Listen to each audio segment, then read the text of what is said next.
Ancient Rome is one of the greatest civilizations of all time, but did you know it is also extensively known for its many innovations and inventions?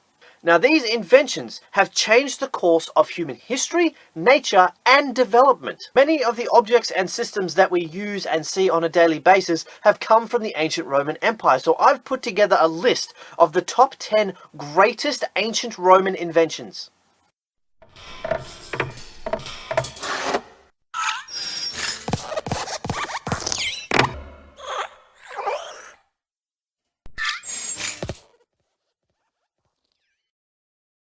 And we start this list at number 10. Now, at number 10, we have sewers and sanitation. Now, the Roman Empire, in many ways, boasts the highest level of sewerage and sanitation management in the contemporary ages. They had established a number of public baths, latrines, and an interlinked sewage line binding them all together in a complex, yet efficient feat of engineering brilliance.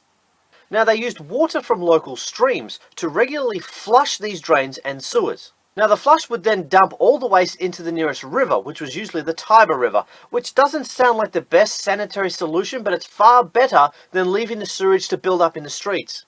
So it is without a doubt that their sewage and sanitation system made the ancient Romans a forerunner for newer practices in sanitation throughout the world. So every time you flush, think of the Romans. Now, at number 9, we have roads and highways. Now, one of the main reasons behind ancient Rome's impeccable and effective administration of such a vast domain and area was the construction of one of the most sophisticated systems of roads in the ancient times. Now, Roman roads and highways played a pivotal role in the rise of the Roman state, expanding all across the Roman Empire. In a period of about 700 years, they built around 55,000 miles of paved highways around the Mediterranean basin and across Europe, a feat that ensured a fast and effective movement of goods, soldiers, and information across the entire empire. Now, Roman roads usually followed a straight route across the countryside, making the travel efficient and indeed quite fast. The Romans were also one of the first to use road signs and mile markers. Fascinating. Also, because these roads and highways were such a critical part of the success of the Roman Empire, they made sure that the majority of highways and roads were well paved and indeed patrolled. So next time you're on a highway and stuck in a traffic jam, just think, again, you have the Romans to thank for it. Now, at number 8, we have Roman numerals. Now, as the name already suggests, the Roman numerals originated in ancient Rome, constituting later into one of the popular number systems that is still used for various purposes today. The first usage of Roman numerals dates back to somewhere between 900 and 800 BC. Now, back then, much of the existing numbers and counting systems could not keep up with ever-increasing calculation requirements. Now, the Roman numerals were developed to serve the exact purpose of delivering a standard counting method that could be efficiently used in communications and trade. Although, in all disclosure, there are a couple of flaws with the Roman numerals, such as the absence of the number 0 or the inability to calculate fractions. However, despite some of these flaws, the numbers themselves were able to survive even after the fall of the Roman Empire. Their use in movie titles, cornerstones, and many other popular and cultural references today shows the long-lasting legacy of the Roman numeral. Now, at number 7, we have surgery tools and technique. Now, the ancient Romans invented a number of surgical tools and techniques that pioneered subsequent developments in the field of medicine and surgery today. But they made their biggest leaps in battlefield-related surgery by making medical preparedness and remedy in battle a primary concern. During the reign of Emperor Augustus, the military medical corps was established to assist injured soldiers in battle. The Romans also mastered medical innovations to help curb immediate blood loss in battle, thus saving hundreds of thousands of lives. They also invented tools like bronze scalpels, bone drills, and forceps. The Romans are also attributed with pioneering the earliest form of antiseptic surgery, since they used to dip medical tools in hot water to disinfect them before surgery.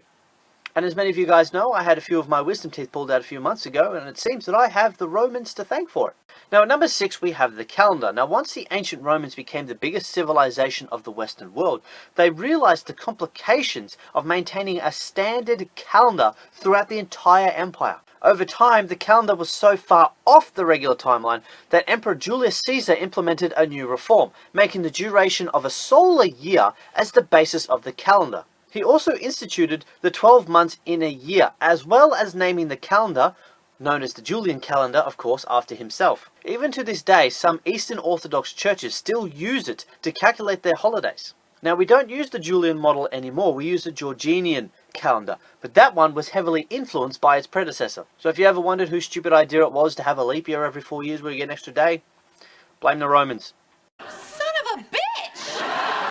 Now at number 5 we have concrete. Now the ancient Romans were particularly skillful in rapidly building new structures, and at the same time they were also good at maintaining the structural integrity of those buildings. Now the revolutionary concrete developed by the Romans played a huge part in the architectural accession of the Roman Empire.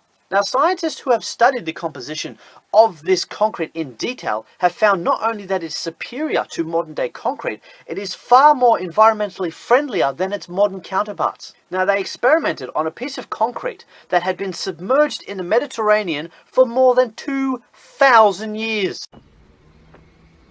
Wow! On further analysis of the concrete, it was found that the Romans used to combine their cement with volcanic rocks, popularly known as tuff, enabling the resulting concrete to endure possible chemical decays. Which means it's probably not a surprise that many ancient Roman structures, such as the Colosseum and Roman Forum, have been standing for more than 2,000 years.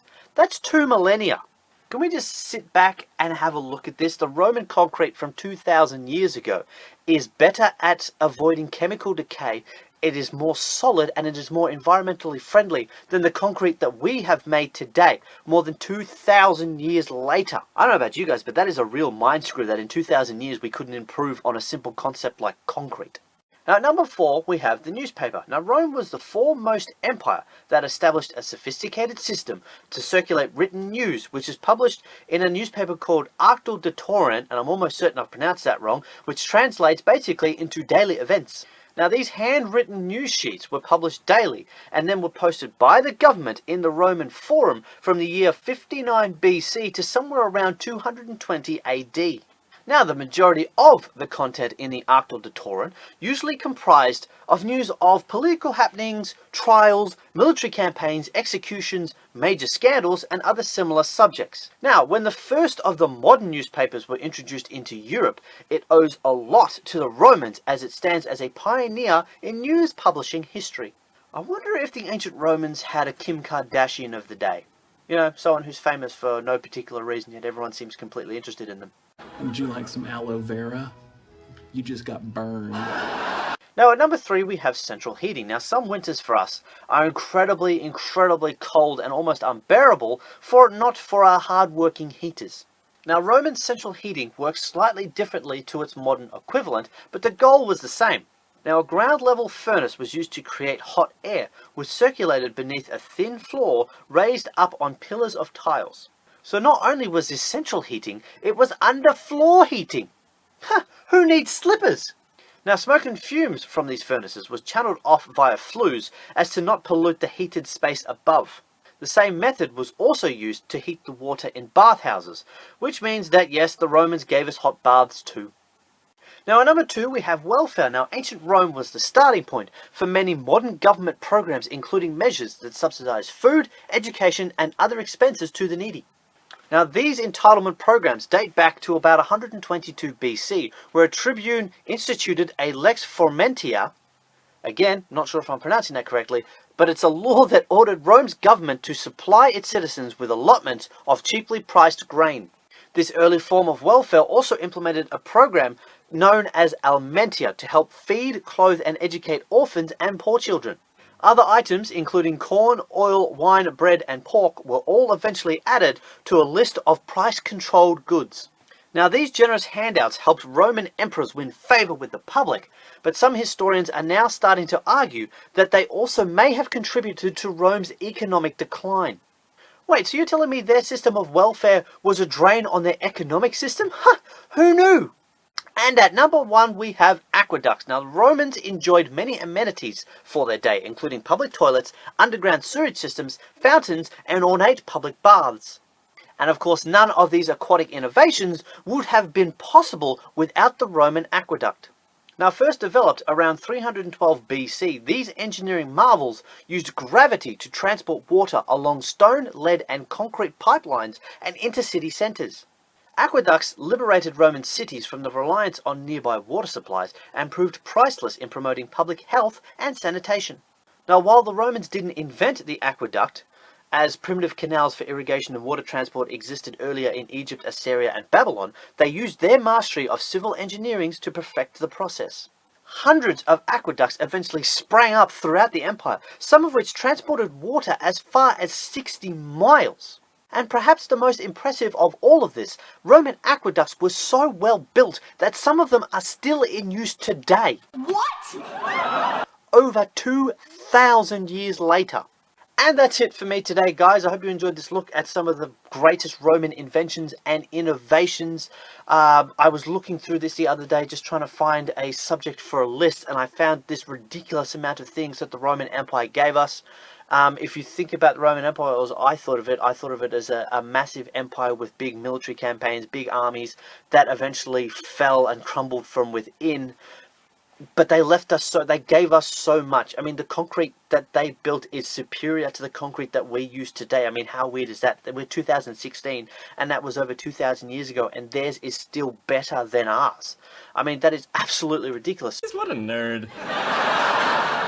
If you enjoyed this video, don't forget to hit the like button down below. If you want to follow me on Facebook and Twitter, those links are in the description. And as always, don't forget to hit the red subscribe button so you don't miss a single notification when I upload. I upload a new video every Sunday, and I hope to see you next Sunday with another video. See you next time.